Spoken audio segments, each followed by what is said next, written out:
Hello YouTube family. Today we're going to talk about seeds, okay? So because of the time of the year, it's planting season, past planting season for many areas, but you can always plant indoors, start indoors, and then transplant depending on your weather conditions in the state you live in. But we're going to talk about how I do quick germination, okay?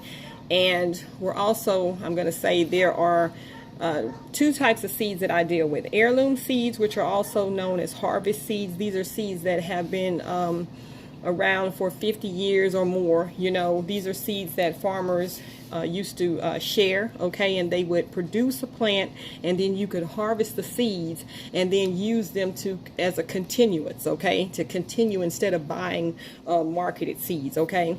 You also have hybrids. Now, I do have some hybrids because, okay, for instance, if you have okra is one.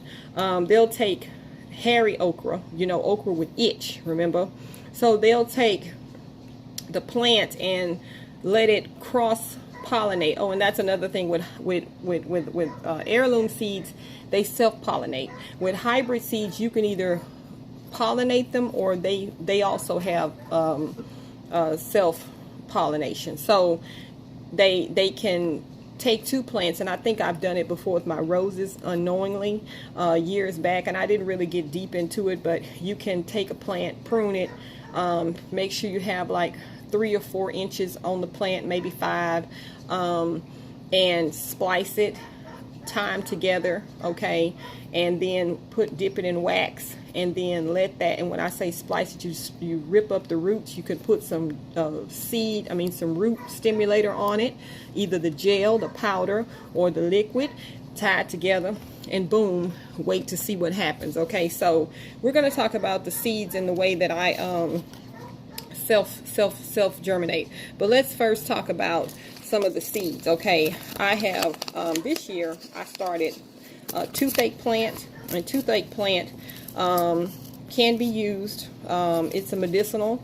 Marshmallow is also medicinal. Toothache plant can actually be used to help with the toothache, aid in the toothache. I have red Ursula kale. Okay, I have a lot of seeds. I have a striped garden egg. That one is better known as an African eggplant. The white garden egg is also the same. It's from Africa or Southeast Asian families. I have calendula. I have Mississippi silver whole crowder peas, hill country red okra, great mullein. Okay, and that is a medicinal. I'm into plants that are medicinal, herbal, as well as used for food, you know. And I also like things that are just ornamental, meaning that they do not produce anything edible. They're only for beauty. And a lot of the gardening that I do, I incorporate flowers with the gardening, okay, with the vegetables. You have certain flowers like marigolds that aid off in different species of bugs. They repel bugs. You would plant that next to your vegetables that may attract this. And if you have chickens or you have ducks, or chickens really, because they scratch. Ducks have webbed feet. Chickens have claws. So you can let them loose in your garden, and they'll pick off all the bugs that may be on your tomatoes or whatever. But what I do, if you can see, this is just a regular paper towel. I think it's a Scott, okay? And I take, so we're gonna do a winter melon, okay? And these winter melons, they're fleshy melons. They can be used in soups and stews, okay? And they are derived from Southeast, East, and South Asia, okay? Their shoots and stems can be used. You can eat them, okay? They're edible, okay? So these little seeds, I'm not going to use that many because I don't have a lot of space to deal with all these trailing vines and keeping them straight. So what I'm going to do is just place the seeds on a paper towel. If you can see those seeds on a paper towel, it's real bright in here. I should have dimmed the light some more. But anyway, the seeds are on just a regular paper towel, okay? And what I'm going to do, let me move my book here because that's one of my gardening books that I buy from. Okay, so I'm going to take a little bit of water, just enough to dampen the paper towel, okay? and I'm going to I'm going to fold the paper towel over like a little envelope, okay? And then I'm going to put, what I do is I usually put maybe 5 to a Ziploc bag. So if I start 5 different varieties of seeds, I'll fold them in half. Depending on also how small they are is how I lay them on the paper. But I have these spread out because they're going to start to sprout. And sometimes they're 3 days, depending on the texture of the seed, the seed. Sometimes if the seed is very tough or hard on the, like a hard shell, shell, or little the outer, skin, it can take 10 days, sometimes just 3. I've had them root very quickly. So then I take that one. So that'll be the first one. So we're going to sit him over here, and then we're going to start another one. So another one that I know is a favorite is egusi. Okay. So that one is a melon. Okay. And with these, they are primarily from West Africa, and you can use the whole seeds to thicken soups, okay, like egusi stew. I call it stew, but it looks like, when I've eaten it before, it was like the texture of what we know as dressing, cornbread dressing, or you can just eat them like pumpkin seeds, okay. They even make a peanut butter out of them, like a pasty like butter out of them. So I'm going to just start 3 of those, okay? And those seeds are quite big, like a pumpkin seed. See that? So I'm just going to dampen the paper towel. I have a little spray, a little mister, but right now I can't find it, okay? And the wind was high today, and I didn't keep looking. I had some stuff in the greenhouse, but I didn't keep, looking. Okay, so I've had a problem with my Hill Country red okra, and it has not come up yet. My toothache plant has come up, little bitty seedling. So it took like 8 days for that to come up this time. My bull's blood beet, that is a red beet, it has not come up. So I also have callaloo. Okay, callaloo can be eaten like a collard green. Okay, so I'm going to start that. Okay, now I already have bok choy. I have various greens, microgreens. I have eggplant leaf. So those are the things. I thought these were open already. Already have those planted, and they're up, I'm going to leave in a few days. So I'm praying that, everybody, because everybody does have, I have an eye for this stuff. So I just happen to know, and I'm not claiming to be an expert, but I'm pretty good at what I do. So okay, egusi seeds are very fine, very, very small. Okay, they kind of remind you of black nutmeg, if you've seen those, black cumin or whatever. So if you've seen those before. So what I do is I normally take about 20, because sometimes they all might not sprout when you want them to, and you may have to get them in the ground. So you just work with what you have. Okay, so here are my paper towels that are folded, see? And that is 3 different seeds in each paper towel envelope, okay? You can also do these in egg cartons, okay? You can take like the little egg carton and put you a little dirt in there, and put you a paper towel, but you have to be careful not to over wet your items, because you don't want to mold it. And then another thing is with those egg crates, you can do, which this is also, is like creating moisture, and it's germinating. Okay, your heat and your moisture. All right, so then we're going to do some sugar drip sweet sorghum, and this can be used to make sorghum syrup. Okay, so I'm not going to do that many of these because I'm not really ready to really do a lot of things I do them in trial, see how it's going to take off. Then the next season, I try to get better with it. Okay, these seeds remind you of some little nuts, some little bitty corn nuts. Okay, so I'm not going to do too many, maybe 8. All right, and see, these I'm going to probably use them as a privacy on the back. So we're going to start those, okay? Then we're going to do these green tint scallop summer squash, okay? And those are the ones that are like scallop shape, and you can fry them, you can stew them, you know, but these are the light green tinted scallop ones. So we're going to do those, and those are just your regular squash seed that are, and some of these other ones, I mean, I'm describing them, but you don't really have to see them because just know it's a seed, but they're too tiny. I don't want to lose them and can't find them. So, but these little mini corn nuts, they're fine, but still, I didn't dim the lighting. So the squash seeds remind you of just a little bit larger than a cucumber seed. Well, quite a bit larger. I guess about 3 times larger than a cucumber seed. So that's that. And we're going to do the same thing. We're going to wet the paper towel, fold it over, and you know, I'm going to put it in a Ziploc bag. Just going to fold them over like a little envelope, okay? Stack them on top of each other and store them in a warm, dry place, dark place, okay? See how I did that? Okay, and it's going to go in that envelope. So let's just talk about some of the seeds that I have. I'm into exotic stuff. I forgot my Jarradale pumpkin. Okay, this one, I like these pumpkins and squash that can be cooked like down and stewed down in beans, like if you're making for, you know, when I do vegetarian dishes or whatever. I have gone, you know, that route several times in my life.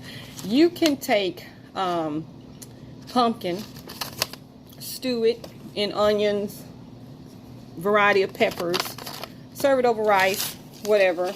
You can actually cook it down in meat, okay? So that is that type. The bull's blood, I mentioned that. I have winter melons. I have some peas that look like black-eyed peas, but they're not, okay? I have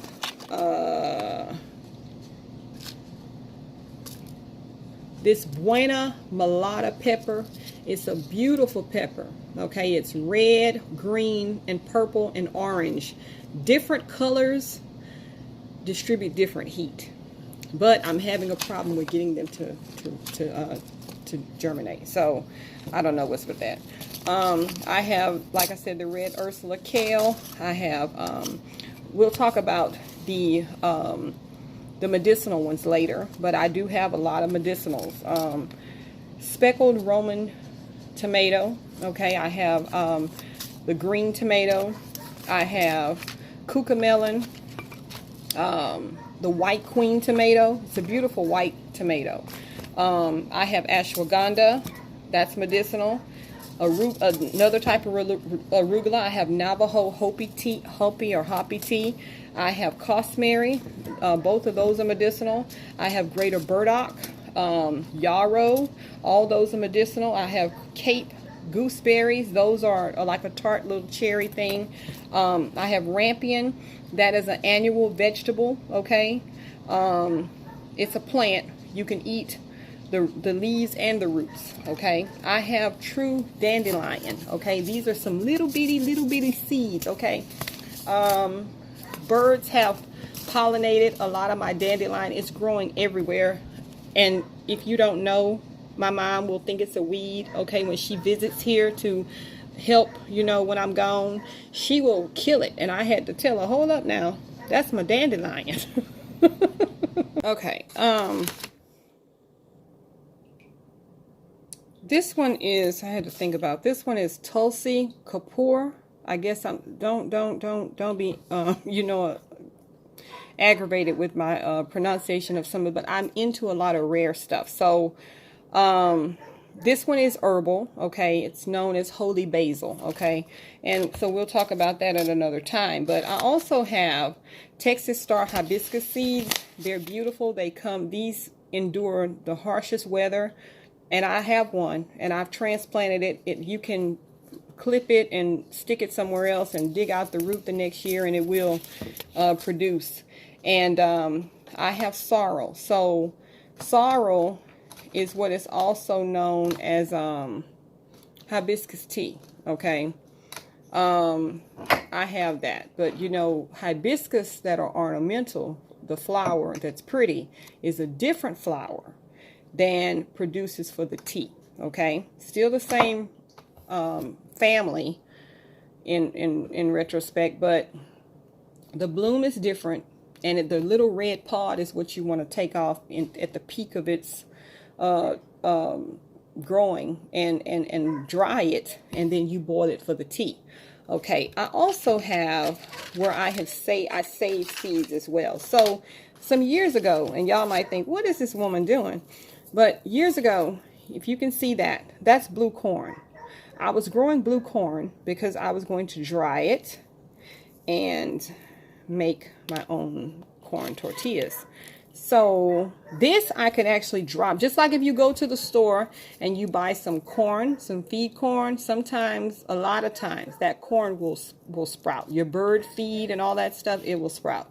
But if I was to take these, so I have saved them, and if I grow some, I can always just take a stalk, a cob, a ear, and dry them and drop it in the spots, and it will come up. Okay, so these are some peas that I grew some years ago. These are peppers, and like I say, I save seeds. So these are some that I've grown. These little chilies right here I've grown before. Different types of peppers. Some plants you can find in the store, and then you can save the seeds and they will come up. I have cherries that I've started, but they didn't survive. They didn't, not because of me. But I also had these black beans, and I can just take these beans and these white lima beans and put them in the ground, and they will produce me a plant. So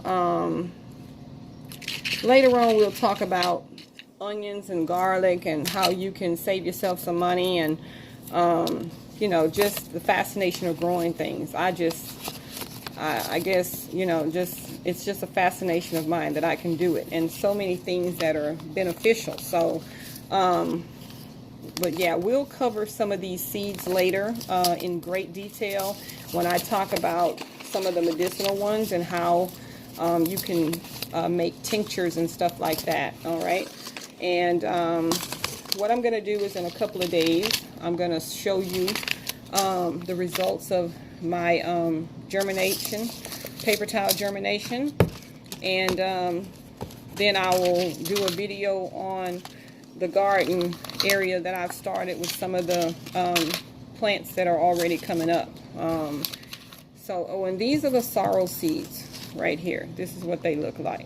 That's the hibiscus tea. And this one right here would be I can't pronounce it, but anyway, it's a tea. Okay, and I'm very careful with it. I have not opened it. It was packed for 2020, and that's another thing. When you see this seed, that's it.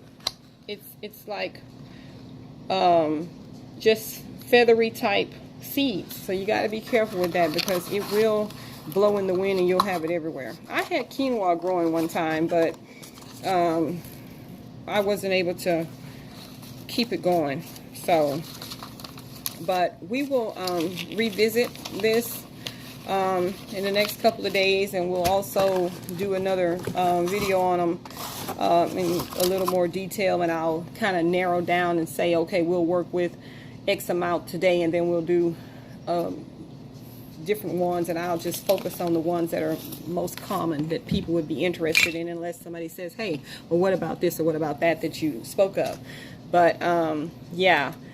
Okay, one thing I wanted to say was that I do sometimes buy seeds from the store. Okay, it depends on it depends on what type of seeds they are, because sometimes I grow things that may just be pretty to me, and I just want to see if I could do it and what it's going to produce. Okay, but most of the seeds I purchase from growers, from seed growers, producers who they have a sustainable business and how they do business organically or for the purpose that they use. Okay, there's a place in Philadelphia that I buy seeds from, and they have test gardens, and they actually have seeds that they do like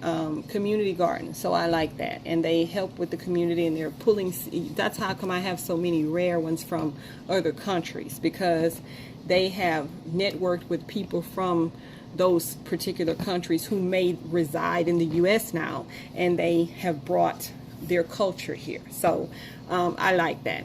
And some of the other ones is just because of the rarity of what they provide, as well as what type, meaning if it's heirloom, and they can give me a history, and it's a trustworthy place. So remember that when you do purchase seeds, there are dates on them. Pay attention to if I believe your soil has to be at least 60 degrees. You can always start plants indoors if you live in a colder climate, or if you have a barn or a garage or something. You can always tint these things. I do right now. I'm in the process because I live in the country, and the weeds are horrible. So I have been doing container gardening now. So I have tomatoes and peppers that year before last, before this freeze, and prior to that, I was growing in 5-gallon buckets. And when it would get and during the winter in Texas, we don't have the harshest winters all the time. I would move them to the greenhouse, or I would move them to my parents' garage or barn, and I would have tomatoes or peppers year round. I do have peppers that I'm growing indoors, okay, and I will produce peppers, year round. You can also do like cinder blocks. You'll see that I've started that now. Okay, I'm trying to make me a large bed to where I can sit out there and have a little tea, or have a little coffee, or have a little wine, and I can just watch my flowers. So I'm in the process of doing that, and I'm planting in cinder blocks. And you have carrots that you can plant in cinder blocks, and depending on the depth, because all carrots are not long. So you have carrots that are oxheart and Parisian, I think they're shorter, so they don't need as much length, but they do need a little width, and they do need loose soil. So there's just different things that is uniqueness of gardening. And like I said, I'm not an expert.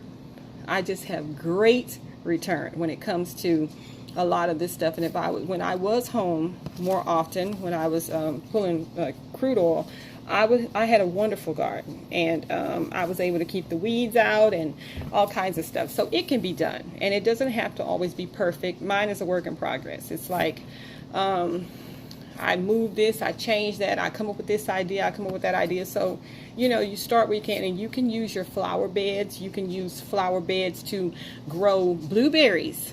And if you live in a homeowners association where they want you to have no garden, you can take blueberries and grow them in your front yard like a tree in your, landscaped, manicured landscape. You can do tomatoes neatly. If you have a sunroom, you can put them in beautiful flower pots. Okay, peppers can be beautiful growing, and they are also edible. Turnips, you can grow turnips in large flower pots. You might not get as many, as well as greens. A lot of the greens, they don't know that's not a flower. So you just have to be tricky with it. But like I said, some flowers you can have, like for those of you who have had flower arrangement, who've gone to school for horticulture, or I know in Louisiana some people that work in a floral department at Albertsons years ago, they had to have some kind of schooling or training or something. But anyway, floral arrangement or floral design, or whatever you want to call it, you can put marigolds around the outside and some veggies on the inside of the flower pot. I mean, so I don't know. I do know a lady who did have to go to court with her homeowners association about her gardening, and then she won the case, and she can plant now. But you can do it and make it pretty, okay, to where your squash looks like it's kind of flowing here, and it doesn't have to be as long. And some things you can run up a trellis. You can get a trellis. You could build a trellis. You can have your squash and your cucumbers grow up the trellis on the side of your shed, stuff like that. So these are things that I have experimented with, and every year. You know, I do like a little bit at a time. So thank you all for joining me. I'm sorry for talking too much, but thank y'all for joining me. And you all have a blessed afternoon. And I hope you all have happy gardening. And I hope you all were inspired. And until next time, my naturals. Bye-bye.